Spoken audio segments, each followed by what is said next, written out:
여러분도 아시다시피 제가 지난 5월 달에 유럽으로 선교대회를 다녀오지 않았습니까?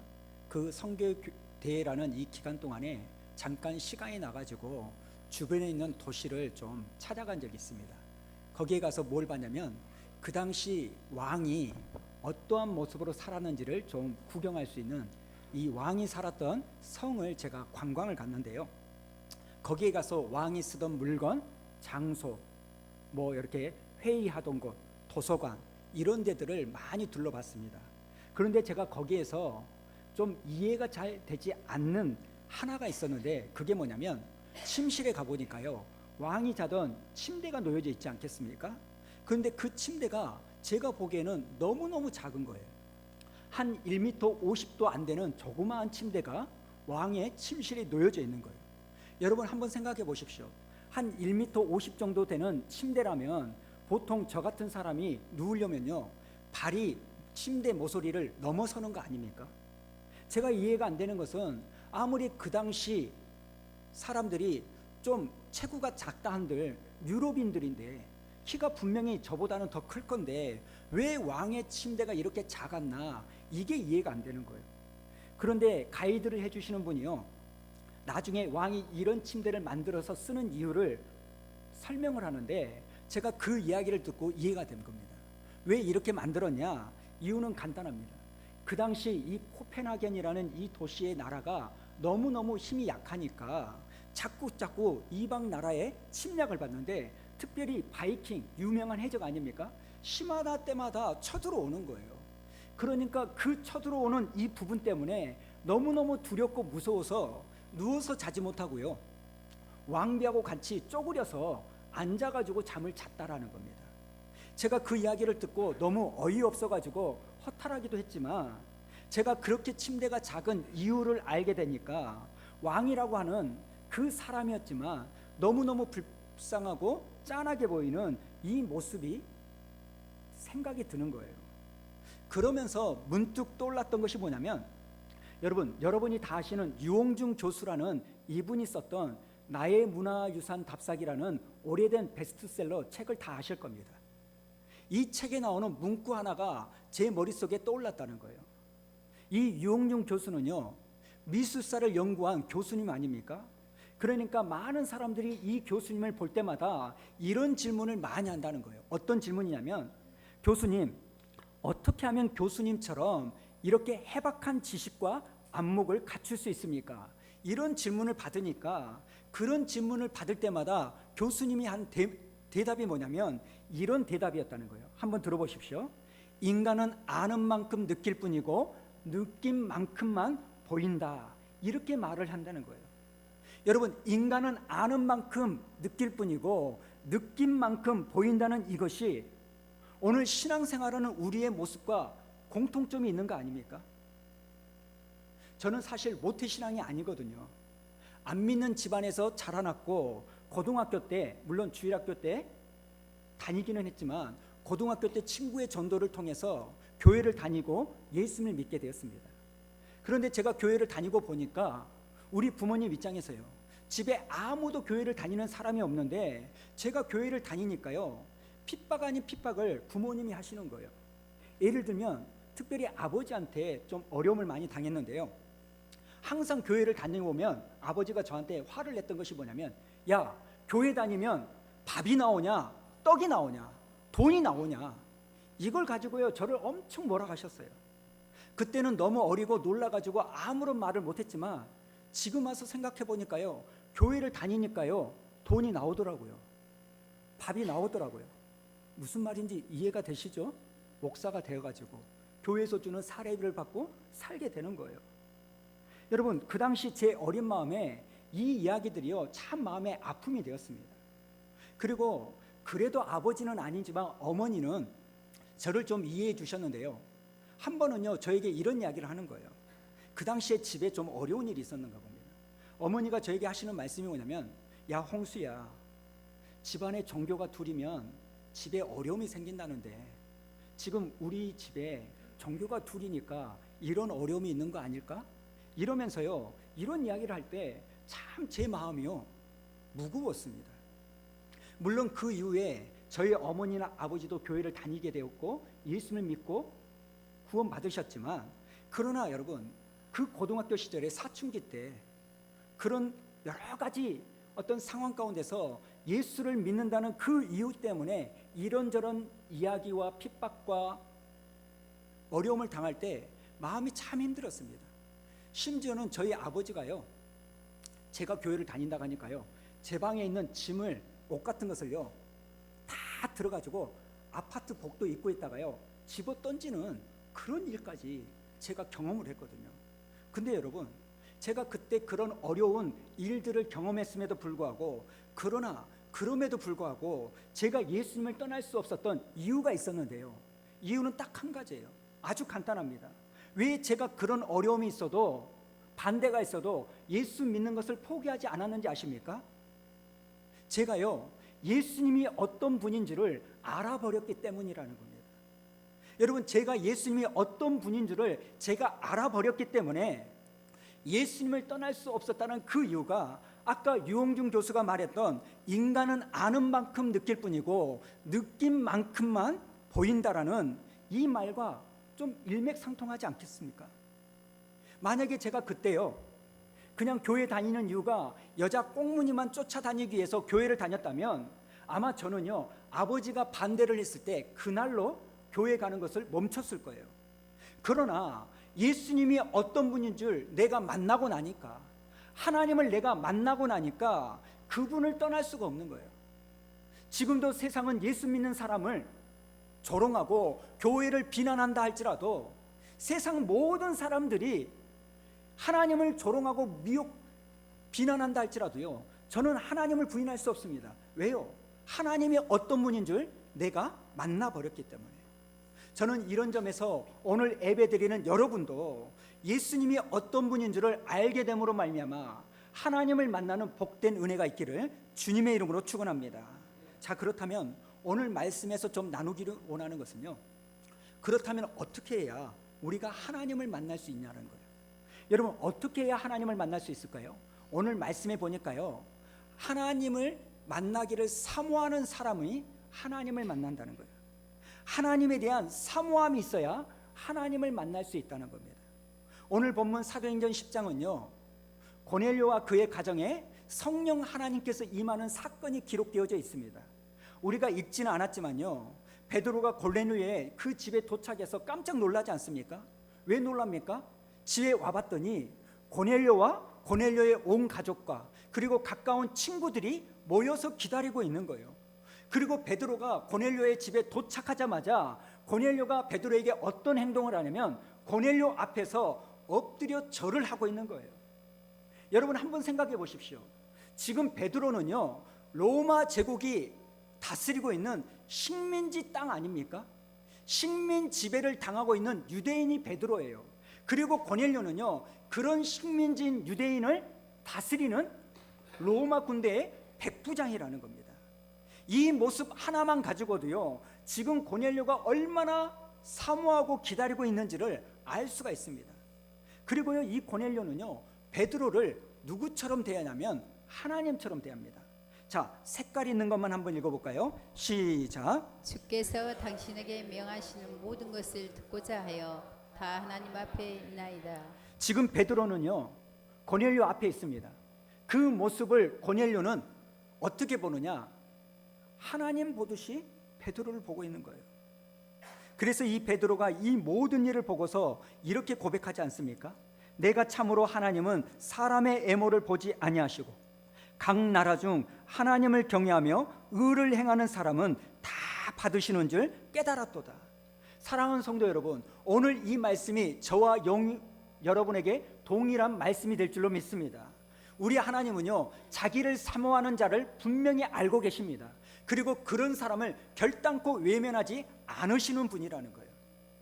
여러분, 하나님을 향한 사모함이 없는 사람, 은혜 받기를 사모함이 없는 사람은요 교회를 다녀도 성경을 읽어도 설교를 들어도요 그게 부담이 되고 짜증만 됩니다. 지금 내가 무서워 죽겠는데 교회에 와봤더니요 무서워하지 말아라, 두려워하지 말아라, 근심하지 말아라, 오히려 기뻐해라 이런 말이 들리면 답답하지 않겠습니까?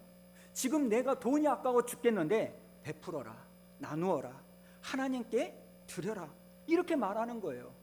지금 내가 내 뱃속에서 낳은 자식도 꼴보기 싫어 죽겠는데 원수를 사랑하라고 교회 오니까요 자꾸 이야기하는 거예요.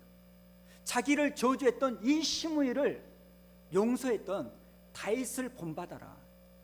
어떤 유혹을 받더라도 끄떡하지 않았던 요셉을 바라봐라. 시험이 왔을 때 기도로 이겼던 다니엘을 묵상해라. 여러분, 하나님을 사모하지 않는 사람이 이 말들을 들으면요 하나같이 현실성이 없는 이야기로 들리는 거예요. 이런 이야기를 들을 때마다 어떤 분들은요 속으로 이런 생각을 할 거예요. 아니 정말 내가 그렇게 할 수 있다면 미쳤다고 이 자리에 앉아 있겠냐, 이런 생각을 할 거예요. 맞습니다. 여러분이 예수를 믿는다 하면서도요 오늘 여러분이 하나님께 은혜를 받고자 하는 이 사모함을 가지고 이 자리에 있지 않으면 여러분이 하는 그 신앙생활 자체가 또 하나의 짐으로 우리를 힘들게 한다는 거예요. 이유는요 딱 하나입니다. 우리 마음에 하나님의 은혜를 사모하는 사모함이 없기 때문에. 저는 오늘 예배드리는 저와 여러분 모두가 은혜를 받고자 하는 이 사모함을 가져서 고넬료와 같은 인생이 되기를 주님의 이름으로 축원합니다. 오늘 말씀에 보니까요 베드로가 지금 고넬료에게 예수님에 대해서 두 가지를 설명하는데요, 첫 번째 설명이 뭐냐면 우리 예수님은 재판장이시라는 거예요. 자, 한번 스크린에 나와 있는 이 글을 한번 읽어볼까요? 시작. 우리 예수님은 재판장이십니다. 자, 42절을 보십시오. 우리에게 명하사 백성에게 전도하되 하나님이 살아있는 자와 죽은 자의, 그 다음에 뭐라고 말합니까? 재판장으로 정하신 자가 곧 이 사람인 것을 증언하게 하셨고. 여러분, 우리가 믿는 예수님은요 심판자, 재판장이신 줄을 믿으시기 바랍니다. 요즘 정치권을 뜨겁게 달구는 법무부 장관 후보자 조국, 이 후보자에 대한 말들이 너무 많죠. 여러분, 찬성한다 반대한다 이걸 떠나서요 여러분 그 모습을 보면서 너무너무 무섭다고 생각하지 않으세요?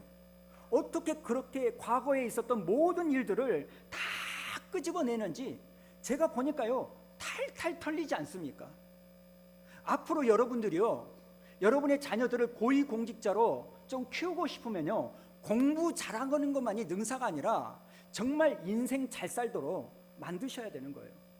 여러분, 세상을 보니까요 똑똑한 사람들은 너무너무 많지만 깨끗하고 정직한 사람은 찾아보기가 어려운 거 아닙니까? 여러분, 청문회 같은 것을 보면요 그냥 우리의 인생이 다 털리는 거 아닙니까? 근데 여러분 어떡하죠? 우리가 하나님 앞에 가면 심판대 앞에 서게 되는데 여러분 그 심판대 앞에 서면 사람이 터는 게 아니라 하나님이 탈탈탈탈 턴다는 거예요. 사람에게 그렇게 털리고도 여러분 까발려지면 그렇게 깨끗하게 보이던 사람도, 정직하게 보이던 사람도 쥐구멍에 들어갈 정도로 그 죄가 낱낱하게 보이는데, 여러분 성경에 보면 우리가 하나님 앞에 가면 우리의 삶의 모든 게 죄가 다 드러난다는 거예요. 여러분은 자신이 있습니까? 하나님 앞에 나아갔을 때 여러분의 죄가 드러나지 않을 자신이 있습니까? 저는 자신이 없거든요. 전에 말씀드렸죠. 저는 천국에 가서요 하나님 앞에 설 때 하나님께서 배용수 목사, 그때는 목사가 아니라 배용수 너 이리 와봐 그러면요 저는 주님께 이렇게 이야기할 거라고요. 주님, 부탁이 하나 있는데요 수완 우리 교회 식구들은 다른 방으로 좀 몰아주세요. 왜냐하면 죄를 하나님이 하나하나 드러나게 하신다면 천국에서 만난 우리 교회 성도들이 너무너무 기뻐가지고 목사님 여기서부터 뵀네요 이렇게 하다가 저의 죄가 드러나면요 저 인간이 목사였어? 내가 저 인간한테 설교를 들었단 말이야? 이렇게 될 거예요. 여러분, 저만 그럴까요? 여러분은 괜찮겠습니까? 천국에 갔을 때 여러분의 자녀들에게, 여러분의 배우자에게, 옆에 있는 성도들에게 하나님 앞에서 여러분의 죄가 탈탈탈탈 털리면 여러분은 자신 있냐는 거예요. 지금 베드로는요 예수님을 뭐로 소개하냐면 우리의 심판자, 재판장으로 설명하고 있는 거예요. 여러분, 우리가 왜 이 땅에서 거룩하게 살아야 됩니까? 정직하게 살아야 됩니까? 그것이 이 땅에서의 법이기 때문에 그럽니까? 아니에요. 우리는 분명히 하나님 앞에 서게 되고 하나님 앞에 설 때 우리의 모든 죄가가 주님 앞에 다 드러나기 때문에 여러분, 이 땅에서 하나님 보실 때 정직하고 하나님 보실 때 거룩한 그러한 삶의 모습을 살아야 될 줄로 믿습니다.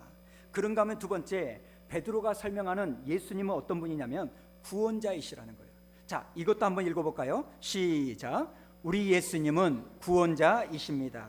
여러분, 앞에서도 살펴봤지만 사도행전 2장에 성경은 고넬료에 관해서 뭐라고 말합니까? 고넬료는 하나님 앞에 경건했던 사람이고 하나님을 경외했고 선한 구제 사역을 많이 했던 사람이라고 성경은 말합니다. 그런데 오늘 말씀을 보니까 이런 고넬료에게 천사가 나타나서 뭐라고 말합니까? 요바에 있는 베드로를 청에다가 베드로가 하는 말을 너희들이 들어라, 이렇게 말합니다. 여러분, 그리고 나서 베드로가 고넬료 집에 와가지고 고넬료 이 가정에 한 이야기가 뭡니까?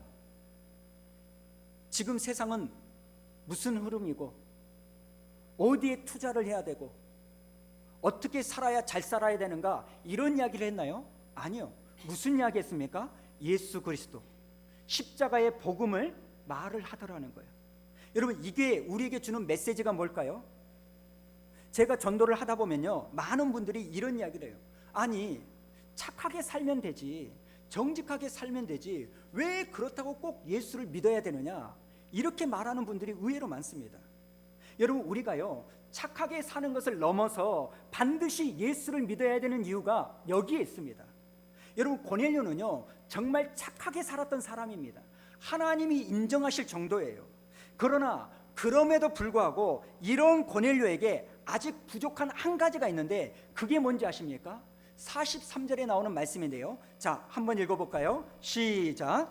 그에 대하여 모든 선지자도 증언하되 그는 믿는 사람들이 다 그의 이름을 힘입어 제사함을 받는다 하였느니라. 제사함을 받느니라. 여러분, 이 말씀은요 그렇게 기도를 많이 하고 환상을 볼 정도로 경건하고 선한 일을 많이 했던 고넬료라 할지라도 죄에 대한 문제 해결은 반드시 필요했다는 겁니다. 여러분, 이 세상에서요 제사함이 필요 없는 사람은 한 사람도 없습니다. 로마서에 보니까 모든 사람이 죄를 범하였음에 의인은 없나니 하나도 없다라고 성경은 분명히 말합니다. 여러분, 복음이 뭡니까? 예수 그리스도가 내 죄를 지시고 십자가에 피 흘려 죽으시고 장사 지낸 바 되었다가 3일 만에 부활하신 것, 그리고 그 예수를 믿으면 그 사람이 누구든지 어떤 죄를 지었든지 예수 그리스도의 보혈의 피로 죄 사함을 받는다는 것. 여러분, 오늘 말씀을 쭉 집에 가서 읽어보십시오. 이 고넬료의 집에요 성령이 임할 때 바로 이 복음이 선포되었었고요, 고넬료와 온 가족들이 성령 충만을 받을 때 언제 받은지 아십니까? 베드로가 전한 이 십자가의 복음을 수용할 때 하늘에서 성령이 임했다는 거예요. 여러분, 베드로전서 1장 9절에 보면 믿음의 결국은 영혼 구원 받는 거예요. 내가 예수를 믿는 이유는요 이 땅에서 복받기 위해서 믿는 게 아닙니다. 내 영혼의 문제를 해결하기 위하여. 여러분, 구원의 핵심은 죄사함을 받는 것인 줄 믿습니다. 그리고 그 죄사함을 주시는 분은 오직 예수 그리스도 한 분뿐이라는 겁니다. 사도행전 4장 12절 읽어볼까요? 시작. 다른 이로서는 구원을 얻을 수 없나니 천하 인간에게 구원을 얻을 만한 다른 이름을 우리에게 주신 일이 없음이라 하였더라. 여러분, 사실 우리가요 이 세상이 끝이라면 우리가 힘들게 이 자리에 신앙생활 할 필요가 어디 있습니까? 뭐하러 헌금을 드리고 뭐하러 봉사를 합니까? 뭐하러 주일 아침에 피곤하게 새벽부터 일어나서 이 자리에 와서 예배를 드리려고 합니까? 그럴 필요가 없어요. 그러나 여러분, 이 세상은 잠깐이고 영원한 하나님의 나라가 있다는 겁니다. 여러분, 분명히요 천국은 있고 지옥은 있습니다. 그리고 천국은요 내가 착하다고 해서, 부자라고 해서, 내가 성공했다고 해서, 공부 잘한다고 해서, 법 없이 살았다고 해서 갈 수 있는 것이 천국이 아닙니다. 하나님의 나라는 오직 예수 그리스도를 믿고 제사함을 받은 사람만이 갈 수 있는 줄로 믿습니다. 그래서 여러분, 그렇게 예수 믿는 것이 중요한 거예요. 왜요? 예수를 믿지 않으면 죄 사함을 받을 수 없기 때문에. 오늘 본문에 나오는 이 고넬료는요, 예수님을 믿지 않았지만 하나님이 계신 것을 믿었고 경건하고 선한 일을 많이 했습니다. 아마 오늘 이 자리에서도요, 고넬료와 같은 분들이 계실지 모르겠습니다. 그러나 여러분이 하나님이 계시다는 것을 믿고 선한 일을 많이 하고 경건하게 살았다 할지라도 예수님을 만나서 죄 사함을 받지 않으면 구원받은 것이 아닙니다. 천국 갈 수 있는 게 아닙니다. 제가 이 말씀을 묵상하는데 문득 우리가 주일학교 때 많이 불렀던 옛날 찬양 있죠. 돈으로도 못 가요 하나님 나라, 힘으로도 못 가요 하나님 나라, 거듭나면 가는 나라 하나님 나라, 믿음으로 가는 나라 하나님 나라. 2절 불러볼까요? 벼슬 넣어도 못 가요 하나님 나라, 지식 갖고 못 가요 하나님 나라, 거듭나면 가는 나라 하나님 나라, 믿음으로 가는 나라 하나님 나라. 아멘. 여러분, 지금 천사가요 고넬료에게 베드로를 데리고 와서 베드로의 예수 그리스도의 십자가의 복음을 들어라 이렇게 말한 것은요, 이 고넬료가 아무리 경건하고 하나님이 살아계시다는 것을 믿었다 할지라도 죄의 문제가 해결되지 못하면 구원받은 게 아니라는 거예요. 오직 예수 그리스도 십자가의 복음을 듣고 믿어야만 죄의 문제를 해결받을 수 있고 구원받으며 천국 갈 수 있다는 겁니다. 저는 이 자리에 계신 여러분이 예수 그리스도를 구원자로 모심으로 말미암아 죄의 문제를 해결받는 은혜가 있기를 주님의 이름으로 축원합니다. 말씀을 좀 마무리할 텐데요, 저는 이번 말씀을 묵상하다가 문득 우리나라 기독교의 어른이시죠, CCC를 설립한 대학생 선교회를 설립한 김준곤 목사님이 떠올랐습니다. 이 김준곤 목사님 하면요, 자동적으로 우리 같은 목사가 떠올리는 것은 뭐냐면 백문일답이라는 단어가 돼요. 오늘 설교 제목이기도 하죠. 여름철이나 겨울철이 되면 수천 명의 대학생들을 모아놓고 수련을 하는데 이 김준곤 목사님이요, 이 백문일답을 설교 가운데 했다는 거예요. 여러분, 왜 백문일답이라고 하는지 아십니까? 100가지 다른 질문을 던져도 대답은 하나라는 거예요. 그 대답이 누굽니까? 예수 그리스도라는 거예요. 예를 들면 영상을 보니까 이런 이야기를 하는 거예요.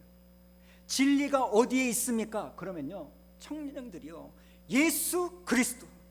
진짜 생명이 어디에 있습니까? 그러면요, 예수 그리스도. 우리가 가야 될 길은 어디에 있습니까? 예수 그리스도. 이 시대의 대안은 누구십니까? 예수 그리스도. 모든 영혼 속에 새겨야 할 이름은 누구십니까? 예수 그리스도. 100가지 다른 양상의 질문을 다 던진다 할지라도 우리가 할 수 있는 유일한 대답은 예수 그리스도. 예수 그리스도. 예수 그리스도. 제가요, 이 영상을 보는데요, 하나하나의 질문이 던져질 때마다 예수 그리스도, 예수 그리스도. 이 대학생들이요, 목이 터져라 외치는데요, 제 마음속에 뭐라고 설명할 수 없는 심장에서요, 쿵 예수 그리스도, 예수 그리스도. 여러분, 우리의 인생도 그렇다는 거 아닙니까? 우리에게 수만 가지 문제가 생기고 어려운 환경이 생기지만 답은 오직 하나, 누구라고요? 예수 그리스도라는 거예요. 사랑하는 성도 여러분, 내가 나름대로 열심히 산다고 사는데 그럼에도 불구하고 허한 마음을 떨칠 수가 없고 자꾸 마음에 공허함이 생기고 짜증이 나고 뭔가 내 삶의 의미를 발견할 수 없다라고 느끼신다면 오늘 이 예수 그리스도를 여러분의 일답으로 삼는 은혜가 있기를 주님의 이름으로 축원합니다. 여러분, 우리 교회나 저를 보고 오해하지 마십시오. 가끔 가다가 어떤 분들은요, 우리 교회가 작은데, 우리 교회도 쉽지 않는데 왜 자꾸 다른 교회와 다른 사람들을 도우려고 하느냐? 여러분, 그 이유는 딱 하나예요. 잘난 척 하려고 하는 게 아닙니다. 돈 자랑하려고 하는 게 아닙니다. 그렇게 하는 이유는요, 이 일들을 통해서 하나님께서 소한 우리 교회를 세우신 그 목적, 이유, 예수 그리스도를 드러내기 위해서 한다는 거예요. 저는 오늘 예배드리는 여러분들과 오후에 침례를 받으시는 그분들에게 이런 부탁을 드리고 싶습니다. 우리의 인생 가운데 수만 가지 문제들이 생길 때 답은 오직 하나, 예수 그리스도가 내 인생의 유일한 일답이 되겠다, 이 결단과 고백이 있는 이 한 주간이 되기를 주님의 이름으로 축원합니다.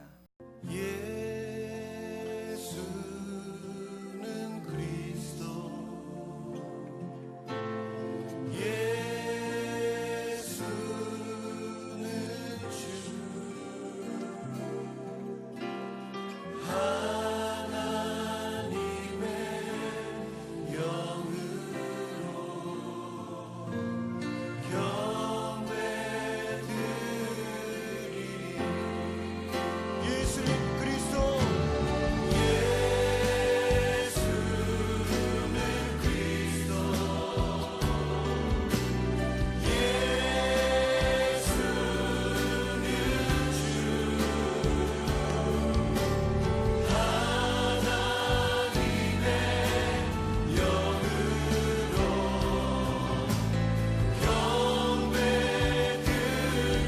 예수는 그리스도, 할렐루야.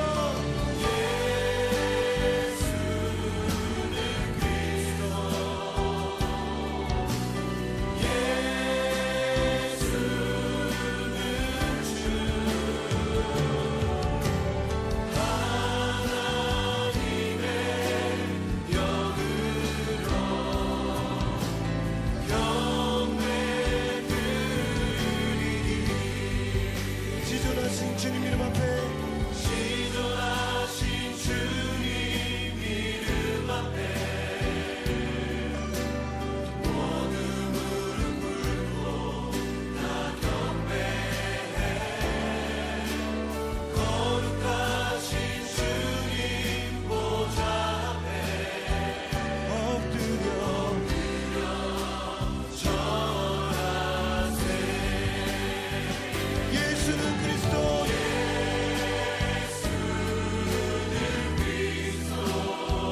아멘.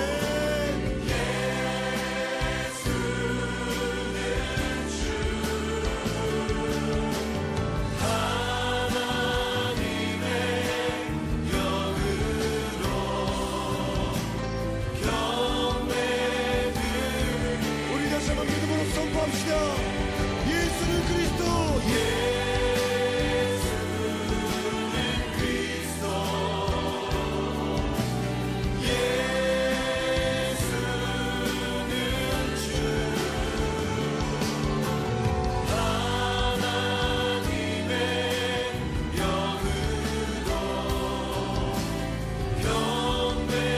예수는 그리스도, 할렐루야.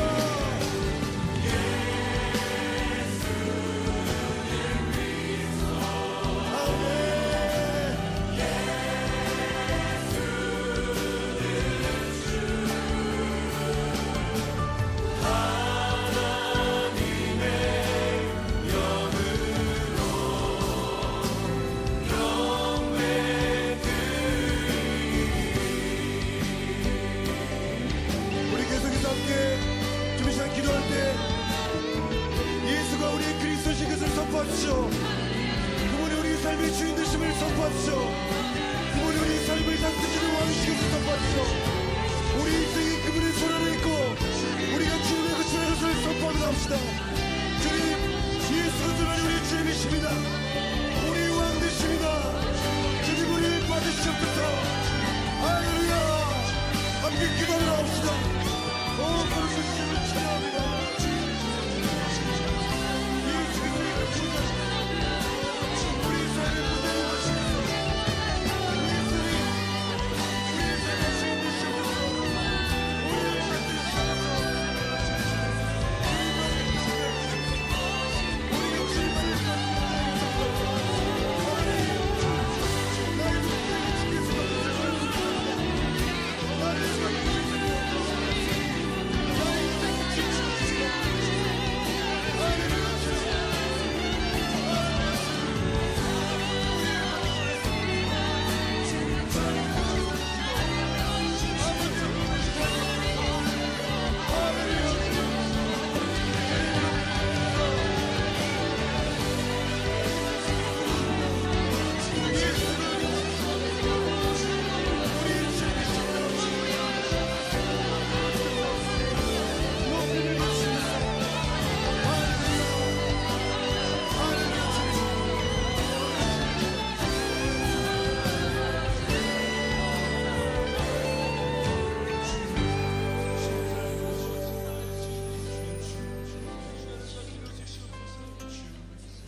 영원히 우리의 경배를 받게 합당하신 분이십니다.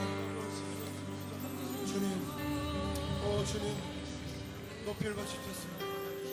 할렐루야 주님, 할렐루야 주님, 할렐루야 주님.